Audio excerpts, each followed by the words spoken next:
Welcome back to my channel. In today's video, I'll be covering the history of the New York Giants, one of the most historic teams in the history of the NFL. Before I get into the video, please consider liking and subscribing to my channel for more NFL content, but here we go. So as you probably know, the Giants are one of the oldest, most historic teams in the NFL. The Giants actually have the third most championships among any NFL team. They have 8. They are just behind the Bears with 9 and the Packers with 13. And quite notably, they are also one of the only teams where the team has stayed within the same family, well, at least for the most part. They sold half of it. The Giants were founded in 1925 by Tim Mara. Now, Mara was not your typical super rich NFL owner. In fact, he came from humble beginnings in a poor family, kind of built his way up, really created his wealth on his own.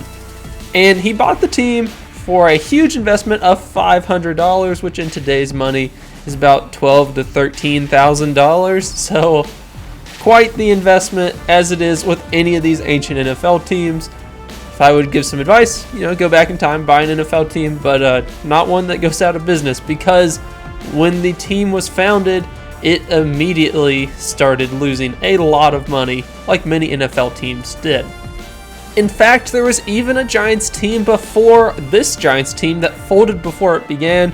It was almost founded by Charles Stoneham, the owner of the New York Giants baseball team, now the San Francisco Giants. He tried to make a New York Giants football team in 1919, but it collapsed, didn't work out, largely due to the blue laws in New York, which was actually kind of common around then in this time period. And the blue laws were strict restrictions on what you can do on Sundays. So essentially they said, hey, you can't really play football on Sundays in New York. Not being able to play at home makes it hard to be profitable, especially without some TV contracts. But by the time Tim was able to found the team, this wasn't as much of an issue anymore. Unlike many other teams, the Giants did manage to start off the foundation of the team with a very hot start. They went 8-4 the first season, 8-4-1 the second season. This might not sound great, but for a new team, this is absolutely excellent. But then in their third year, they kind of exploded, kind of how Giants do, it seems, even to this day. They went 11-1-1, and there weren't playoffs, but they had the best record in the NFL, so you could call them the champions of the NFL that year. Way to go, dude. I can't believe you pulled it off. And this was led by their great defense. They had 10 shutouts in a 13-game season. So, one of the most dominant defenses ever. Now, this is 1920s football. Take of that what you will. The Giants continue to have a really high-quality team through the 20s. However, the NFL not being that popular and college sports being more popular at the time, some people even thought the college players were better. Don't have that question today anymore.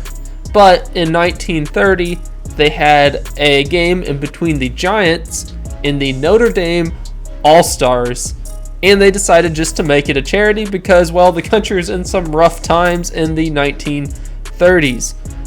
In this game, it managed to raise $100,000, which was a lot of money back then, but it also showed the dominance of the NFL compared to college because they blew them out and it wasn't even close. This led to the NFL gaining some more respect around the country. Skipping to 1933, this is a really big year for the NFL and for the Giants. So this was the first year the NFL actually had a championship game. And in the first championship game, of course, the Giants managed to make it. They went 11-3 that year. They were, of course, one of the best teams in the NFL, and they happened to lose the championship game. But it was a really close game, 23-21, and there were 6 lead changes in that game. So quite the thriller for the first championship game. They lost to the Bears. If they had won, well, then they'd have more championships overall than the Bears. The following year, 1934, the team wasn't quite as good. They only went 8-5, but they still made it to the NFL championship game. This game is commonly known as the sneaker game, and that is because the grounds of the field were completely frozen. It was like an ice rink. And the cleats that the players were normally wearing were actually worse traction than sneakers. So when the game started, they had their equipment manager go out and try to find sneakers for the team. Now, he wasn't able to find them that quickly. He was only able to manage 9 sneakers from a local college. However, when he gave those to the players at halftime, they went from being down 10-3 to dominating and blowing out the other team, securing their first NFL championship in 1934. These 2 championships came under one of the best Giants coaches of all time that you probably have never heard of, and that is Steve Owen. So he started out as an all-pro offensive tackle and head coach in the early 1930s. Shortly after that, he no longer played, but he was still the coach, and of course, as you can tell, led the team pretty well, winning the second NFL championship game and almost winning the first. And to follow it up, 1935, they made it again. However, they lost. So 1-2, but they made every single one. There was a small NFL championship drought, if you will, and that was 2 years, 1936 and 1937. But then in 1938, they were back and they won it again. The following year, 1939, they made it and lost. So if you're keeping track, they made it in 33, won it in 34, made it in 35, won it in 38, made it in 39, and then they also made it in 1941. They had a dominant stretch, and this helped them gain a devoted fan base in a really competitive market of New York City, which was dominated by baseball, basketball, boxing at the time was huge, and just people living their daily lives. It was hard to gain a market in New York, but they were able to do so by putting on an outstanding product, especially in the 30s.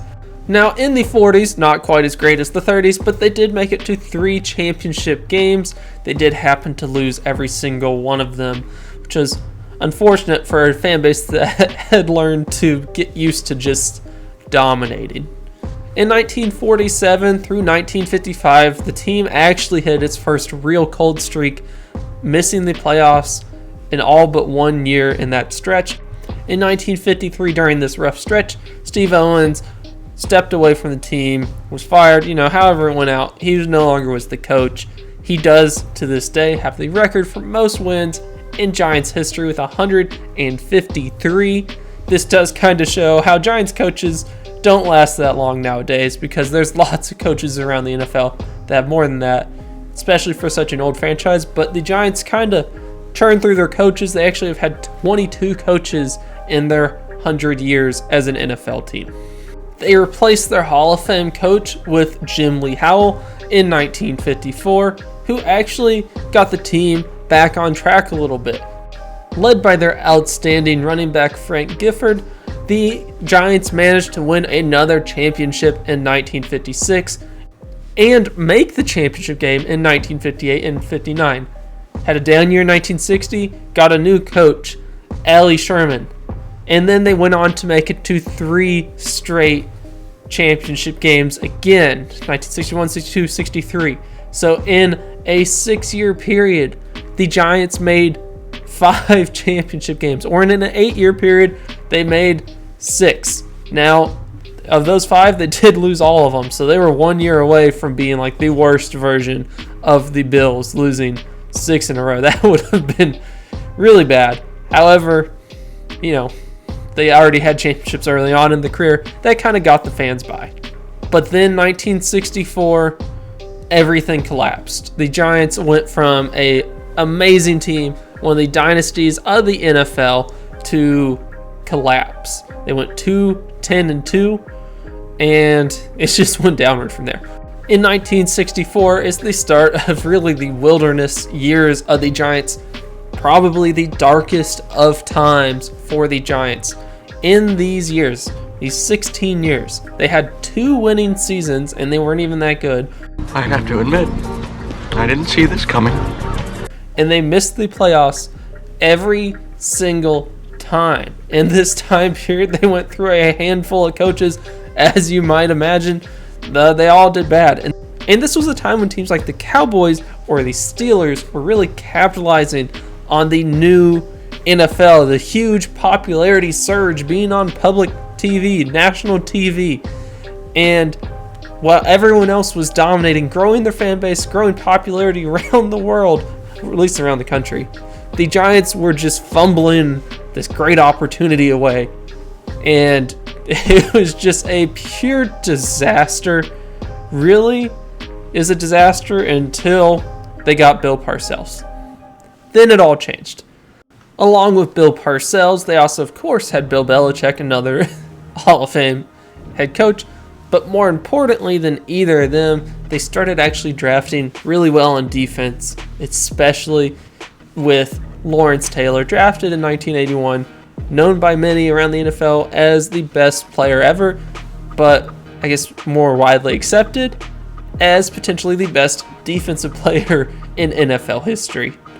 In 1984, Phil Simms became the full-time starting quarterback of the Giants, and the offense combined with the defense led the team to the playoffs. They won a round, lost in the divisional round. The same thing happened in 1985. However, in 1986, a magical season, if you will, a mixture of a good offense and an absolutely amazing defense, and they went 14-2 throughout the year and won the Super Bowl.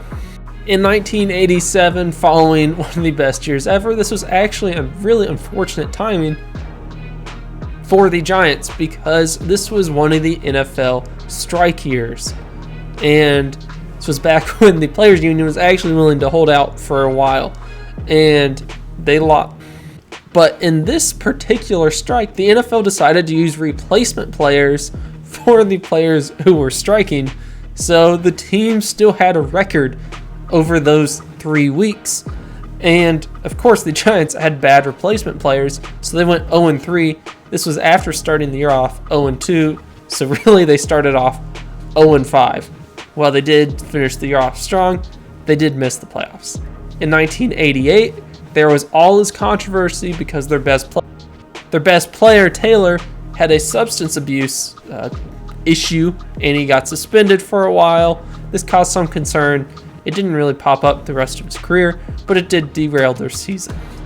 In 1989, without all these distractions, they were back at it, went 12-4, and unfortunately, they did lose in the first round of the playoffs. In 1990, the team was back with a vengeance. They started the year off 10-0, and they were looking like world beaters. However, it all got shaken up when Phil Simms, the quarterback, got injured for the rest of the season. This brought in Jeff Hofstadler, and he was a backup quarterback who had 68 career passes going into the season. He was completely unproven. However, him, along with the outstanding defense and just all the talent around him, found a way and won the Super Bowl. This, of note, was one of the heartbreaking losses for none other than the Buffalo Bills. And to make it even worse, this is the wide right game where there was a 47-yard field goal attempt, which would have let the Bills win, but he missed. In the year 2000, the Giants had a bit of an unexpected season. So, going from a mediocre decade of the 1990s, kind of out of nowhere under Coach Jim Fassel, they actually went 12-4 and made it to the Super Bowl. And on their way to the Super Bowl, they beat the Eagles, which of course is great for any Giants fan. However, in the Super Bowl, they got absolutely destroyed by the Baltimore Ravens. Now, going forward, you're like, hey, is this going to last? Will the Giants start another decade of success? And the answer was no. They fell apart a little bit after, and Jim Fassel did not make it too much longer. However, the next coach is another excellent Giants head coach, and that is Tom Coughlin. And Tom Coughlin has the second longest tenure of any Giants head coach. He, of course, is linked with Eli Manning, which does have all the drama behind Eli Manning. So Eli Manning was, of course, drafted by the Chargers. Eli Manning said, hey, I don't want to be a Charger. So he forced his way into getting traded to the Giants, and the Giants ended up trading Phillip Rivers, essentially, to the Chargers. Whole interesting topic, but that is to be covered in a separate video.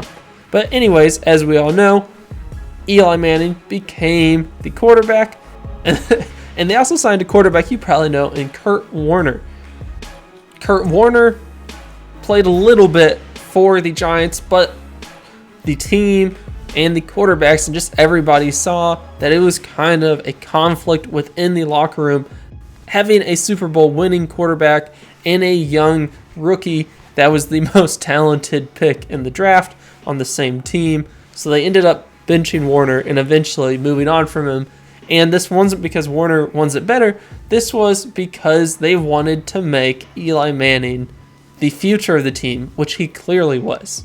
Eli Manning would go on to have arguably a Hall of Fame career filled with many ups and downs, and he was one of the most unusual careers you've ever seen.